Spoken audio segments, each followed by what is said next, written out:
जय श्री महाकाल. मी स्वरा पार्वती जोगी धुळे, महामंडलेश्वर पार्वती नंदगिरी किन्नर आखाडा उज्जैन यांचा शिष्य.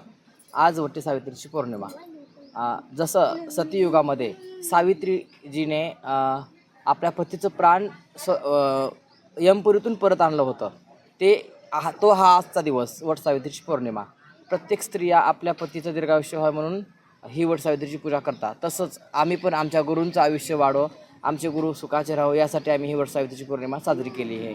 मी काळूबाई चरणी हेच मागते, एकच मागणं मागते की आई काळूबाई, मला तुमची सेवा जन्मोजन्मी 7 जन्मी तुमची सेवा घडावी आणि पार्वती नंद गुरुसारखेच गुरुजी मला भेटावे, ही माझी इच्छा आहे.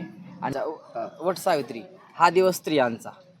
स्त्रिया प्रत्येक स्त्रियांना नटावं वाटतं. आम्हाला पण नटावं वाटतं, आम्ही पण स्त्रियाच आहे, पण आम्ही किन्नर स्त्री आहे. आम्हाला पण नटावं वाटतं, आम्ही पण साजशृंगार करून वडाची पूजा करायला आलो आहे.